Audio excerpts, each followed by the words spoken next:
The candidate or Mayor Finizio, the mayor, making this speech today? This is Mayor Finizio, the mayor. This is my response using my authority through my office to respond to the actions taken by the council that force us into a situation where we are in an immediate city deficit based upon their actions. However, it would be ignorant of me not to mention the fact that politics is clearly playing into the decision-making here. If this were not a political budget, certainly the advice of our financial team would have been followed. Mayor, Mike Passero says that in the first 3 years of your administration, taxes have gone up by about 20%. And from what I've garnered this year, you're proposing a 12.5-ish% increase in taxes. Do you suppose that's why the folks in the gallery last night were clapping and cheering? It seems that's the council's biggest problem with the budget that you proposed. Well, I would say that in the end, all of those tax increases, Mike Passero himself did vote for. So they are not merely my increases, they're his as well, number one. Number two, the initial budget proposal did include a 12% increase. However, we worked with the superintendent to reduce the education side, and we worked with the council to accept reductions that council made in discretionary city spending. And I proposed an alternative budget last week that would bring us to a 0% city spending increase. My alternative budget and Mr. Passero's had roughly the same approximate 4% tax increase, which is what the council has just adopted.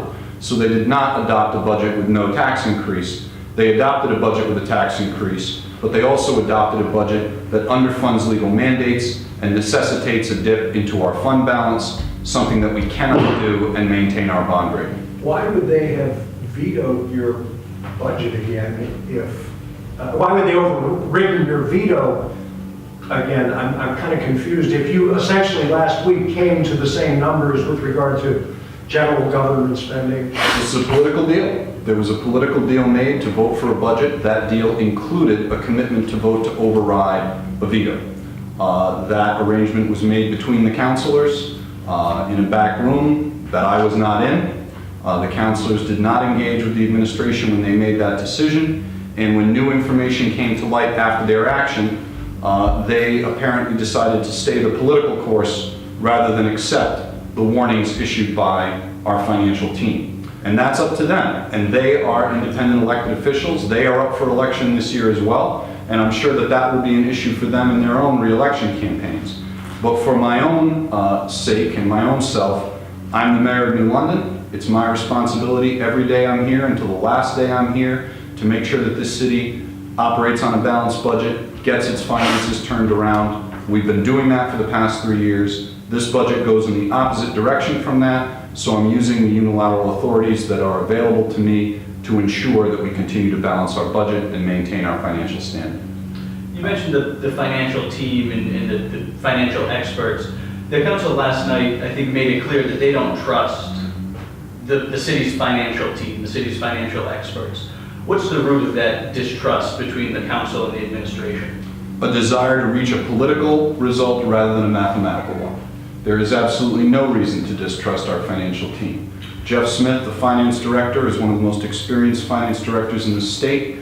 He is well regarded by state OPM, and he indeed would be an individual sent into distressed municipalities to address their financial concerns. The financial team that the city has in terms of our financial analyst, bond counsel, etc., are not political appointees of mine. Indeed, all of them predate my administration, and all of them are eminently qualified. The issue last night was what the financial experts were saying did not match the political result that the council had already predetermined to be the outcome they wanted. It's very convenient to simply blame the staff or say for the 27th time that they didn't have enough information. The reality is very different. Well, the councilors said they didn't get the line items of your most recent alternative budget, the one you released on Friday, until they arrived for the meeting last night and it was on their desk. So they said they wouldn't be able to consider that budget because they hadn't seen it. And they cited other examples where they say they were either given bad information by the financial team or lied to in some cases. And they called the claims that their budget would threaten the city's credit rating as hysterical claims of calamity? Well, I would say, first of all, that they were not being asked to consider the alternative budget last night. They were only being asked to consider the veto override. And they had more than enough information from the financial team far in advance to make an appropriate decision on that. The alternative budget and the alternative line items were only given to them for future consideration, which they could take up on June 15th at their next meeting. But I would point out that when I first prepared the initial budget, I called members of the council a week before the State of the City speech, offering for them to come in and meet with the financial team to go over these numbers. Not a single councilor took advantage of that. All throughout the budget process, the financial analysts were there, the city finance director and treasurer were at every meeting. At many of these meetings, including the final finance committee meeting when Mr. Passero proposed his budget, not a single question was asked of the financial team. Throughout the entire process, the councilors did not choose to meet with me or the finance director in any collaborative way to address their budget concerns. Indeed, through most of the budget hearings, which I know you covered carefully, members of council only expressed areas in the budget that they wish they could find more money to fund. Not a single area of spending as they went department by department was questioned.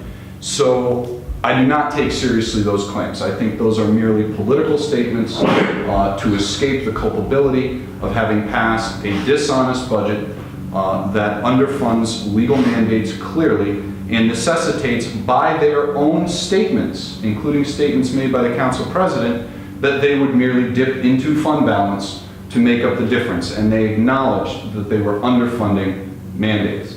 So I see this merely as political rhetoric and nothing more than that, with an eye on re-election. City Center District and prominent members of the community put a lot of pressure on the council. The council, I believe, felt that by going with Mr. Passero, they would placate those who had raised concerns, and that was clearly the political decision they made, but it is a political decision and not a mathematical one. Do you think this was a case of certain interests, the downtown community having an oversized or an outsized influence on the budget process compared to some of the other areas of the city? Well, in my State of the City speech, I quoted a woman who spoke to the council about support for the public library, Mrs. Adele Asante, who said that rarely does the voice of the people ever penetrate the four walls of this chamber. Indeed, if you were to take a cross-section of who attends council meetings, even on a regular basis, it is not a representative sample of the people in New London. And that is why this decision ultimately will be made at the ballot box and not in a city council meeting. And I believe that this will be a central issue in the coming campaign. And in that campaign, all the people will vote, and the only people who can vote are residents and voters in New London, not people who represent interests in New London but do not live or vote in New London. And we will hear from all the people of this city. We will take this issue to them, and we will see what they have to say about it. You know, Mike Passero said today, I'm sorry, go right ahead. Well, as you noted, the bottom line between your last final budget proposal for the city and the one the council approved, pretty close. So it appears to be a matter of with how the money's spent, where it's shifted. Do you feel you have the authority to shift the money around as long as you meet that bottom line, or we have a necessity to return to the council and get their authority to move the money around so that we achieve the budget that was passed? Well, initially, I do have the sole authority on hiring. The council cannot force me. Indeed, the charter in section 40 prohibits them from interfering in any way in my appointment or removal of anyone from the city service. So my ability to hold the vacancies as of day one is not questioned, and I will do that. As to my instruction to use any legal means to pay our obligations, I'm not concerned with that either in terms of moving money around, because that will not need to be done in the first quarter or first half of the year. Enough money is budgeted in each line item to make the payments that will be due before the election. And after the election, hopefully, sanity will return to our financial dealings once the political season is over, and hopefully responsible line item transfer requests that go to a new city council, because it will be a new council at that point as well, would be honored. However, the law director has opined that if we have to meet a contractual mandate, that the city council is under a legal obligation to approve those line item transfers. So they don't really have a legal choice in the matter.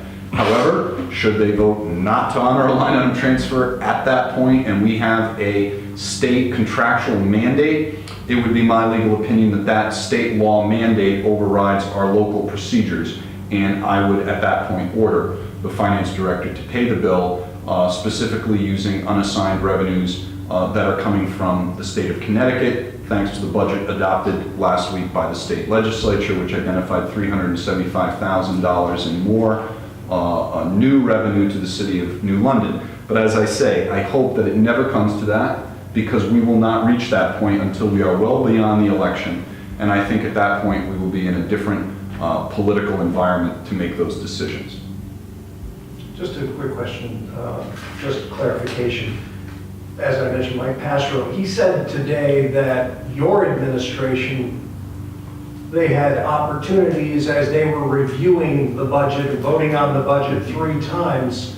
They didn't get any input from your administration. But what I think I heard you say is your administration was there and ready, they weren't consulted. I submitted an alternative budget halfway through the process, got no response. I attended meetings, got no response. We reached out to council numerous times, no response. Not a single councilor came here to meet with me about budget items, excepting one meeting that I had with Council President Heislop, where he basically informed me that the deal was already struck. As I say, this is a political budget and not a financial one. If the council were serious about reaching a good bottom line, they could have done that. They didn't. I suspect Mr. Pastro will say that because that has been his line for 4 years. When we said there's a deficit, he said, no, there wasn't, and I can't get enough information. We called in people on weekends on overtime to get him more information, and he still said, I need more information. I can't possibly make a decision. We're always being lied to, and we've heard this for 4 years. But in that 4-year period, we've also done audits. And the audits have proven time and time again that the administration's numbers have been accurate, that Mr. Pastro's claims have not been accurate, and particularly last year when we debated the fund balance replacement plan, he went out of his way to campaign against it. He authored an editorial in the day saying council should not be too hasty in replacing fund balance. He called my fund balance replacement plan sophistry, said that the rating agencies would, quote, never buy it. He voted against it, and he actually pushed it to referendum, where at referendum it was passed by a near 3-to-1 margin by the voters. And as I say, the rating agencies have since, in black and white, said that is the sole reason why they kept our credit rating. So Mike Pastro is going to say whatever he wants to say, and his supporters will undoubtedly believe it because they will believe whatever they want to believe. And if you want to believe your guy in the middle of an election, you'll believe whatever rhetoric they're saying. Unfortunately, the facts contradict everything he's been saying for 4 years. So I see that for what it is. And I'll predict his next statement. His next statement will be, they've budgeted money for hiring police officers and I won't hire police officers. That has been his other reoccurring line for some time now, years now. Because Mike Pastro can't understand that if you underfund one part of your budget, but mandate that you spend to the maximum on the other side of your budget, you're going to wind up with a deficit. Now what that tells me is that either Mike Pastro can't add, or Mike Pastro can add and he just doesn't care. He just wants to say what he needs to say to get elected. Well, we'll have that debate over the next 3 months leading up to the Democratic primary, and as I say, we'll see what all the people of New London decide. But I can assure the people of New London, based on my record, I'm going to follow the advice of our financial team. I am going to use the full authority of my office, and I am going to keep balancing the budget of the City of New London and preserving our credit rating and replacing our fund balance for as long as I'm here. Thank you for your time. How many vacancies are frozen with your executive order? There are 4 vacancies in the fire department. There are 4 in the police department. I believe there are 2 or 3 because of terminations that have taken place in public works. There is 1 in this office, the new CAO funding. and I would have to check to see on any others, but the general order is that we will not fill any positions unless specifically authorized by me personally. Now, there is one position that I have already made a job offer in, that I believe the final paperwork has not yet been processed, that I will process, and that is the position of a grants writer for the City of New London, something I've pushed for 4 years. Grants writers, studies that were submitted to council showed bring in about 10 times their salary in terms of revenue to the city on average. So this is a critical revenue generating position. It's one that was specifically authorized by a resolution of the council. It was funded in last year's budget, it's funded in next year's budget, and because it's such a significant revenue generator, and because we are literally in the last days of hiring, I will complete that hiring process. But all other positions, I will have to wait and see how our budget's shaping up before I authorize any hiring. And that includes the testing, training, posting, etc. that goes along with hiring, which are other affiliated costs that relate to the hiring process. All right. Thank you. Thank you all very much. Appreciate it. And the staff has copies of the EO as well.